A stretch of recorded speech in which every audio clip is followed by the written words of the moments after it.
Hello friends, welcome back to our channel RelishtheCurry.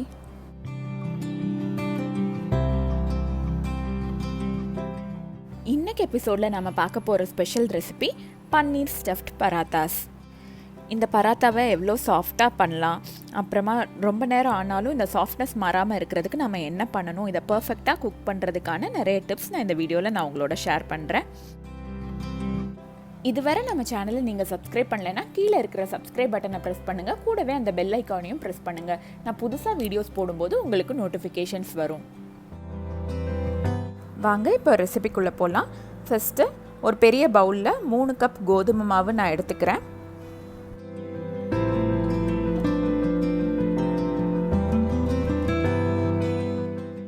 மாவு பிசைகிறதுக்கு தேவையான அளவு உப்பு நாம் சேர்த்துக்கலாம். இப்போ 1 டேபிள் ஸ்பூன் எண்ணெய் நான் இந்த மாவு மேலே ஊற்றிக்கிறேன்.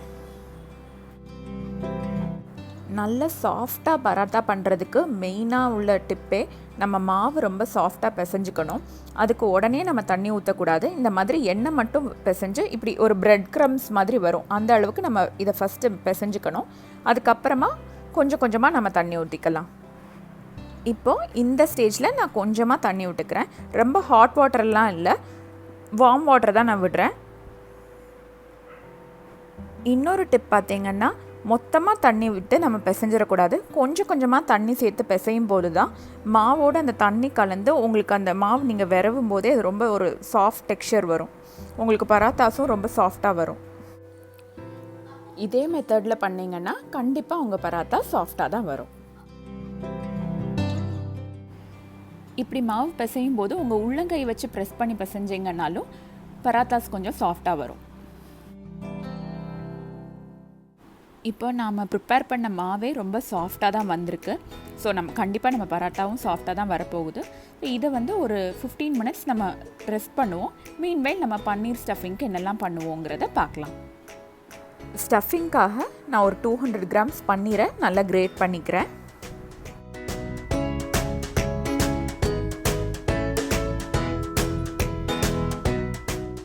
கிரேட் பண்ணி வச்சுருக்கிற பன்னீரை நான் இப்போ ஒரு பவுலில் ட்ரான்ஸ்ஃபர் பண்ணிக்கிறேன். இதோட ஒரு க்ரீன் சில்லி சாப் பண்ணதை நான் சேர்த்துக்கிறேன்.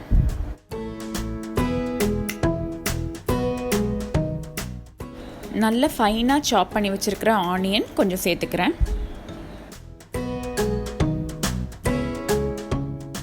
இதோட நல்ல பொடியாக நறுக்கி வச்சுருக்கிற இஞ்சியும் பொடியாக அரிஞ்சு வச்சுருக்கிற கொத்தமல்லி தழையும் நம்ம சேர்த்துக்கலாம்.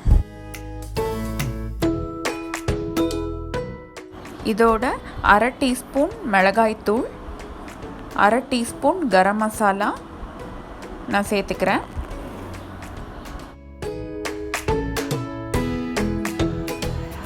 இதோட 1/4 டீஸ்பூன் அம்ச்சூர் பவுடரும் நான் சேர்த்துக்கிறேன். இது ட்ரை மேங்கோ பவுடர்னு சொல்லுவாங்க. இது ஆப்ஷனல் தான். உங்களுக்கு ஃபேவரட்டான மசாலா ஸ்பைஸ் மிக்ஸ் எதுனாலும் நீங்கள் ஆட் பண்ணிக்கலாம். தேவையான அளவு உப்பும் நான் சேர்த்துக்கிறேன். இப்போது இதை நல்லா மிக்ஸ் பண்ணிக்கலாம்.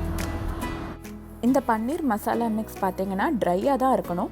ரொம்ப ஈரப்பதமாக இருந்துச்சுன்னா நம்ம சப்பாத்திக்குள்ளே வச்சு ஸ்டஃப் பண்ணும்போது அது கரெக்டாக ரோல் ஆகாது.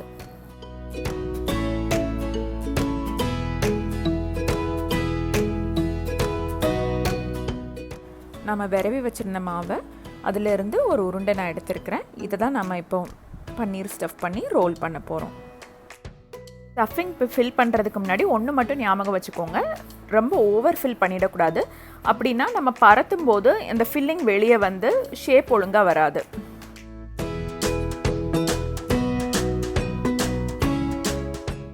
நாம் இப்போ ஃபில்லிங்கை உள்ளே வச்சுட்டு மாவால் நம்ம அதை கரெக்டாக சீல் பண்ணிட்டோம்.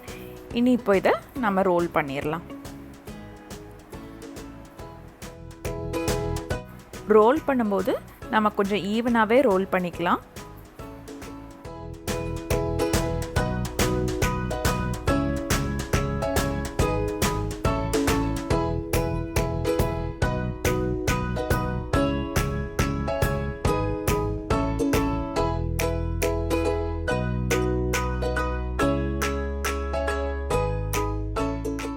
இன்னொரு முக்கியமான டிப் பார்த்திங்கன்னா, இந்த பராத்தாவை தவாவில் போடுறதுக்கு முன்னாடி இந்த தவா ரொம்ப ஹாட்டாக இருக்கணும். இது போட்டதுக்கப்புறமா இதை மீடியம் ஃப்ளேமில் வச்சு நம்ம குக் பண்ணிடலாம்.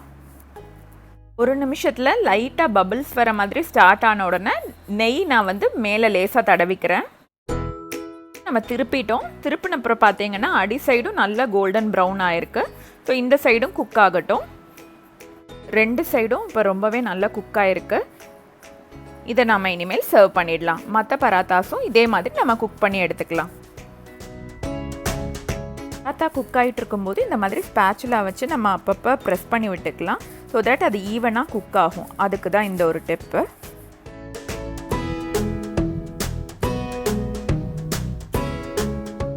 பன்னீர் பராத்தா நாம் இப்போ ரெடி பண்ணிட்டோம். இதுக்குன்னு ஸ்பெஷலாக சைட் டிஷ் எதுவுமே தேவையில்லை. ஒரு பிக்கிள் இல்லை ஒரு நார்மலாக ஒரு ரைத்தாவோடு நம்ம இந்த பன்னீர் பராத்தாவை என்ஜாய் பண்ணிக்கலாம். ஹோட்டலில் சர்வ் பண்ணுற மாதிரி லைட்டாக பட்டரை மேலே வச்சு ஸ்ப்ரெட் பண்ணி சாப்பிட்டாலும் ரொம்பவே சூப்பராக இருக்கும்.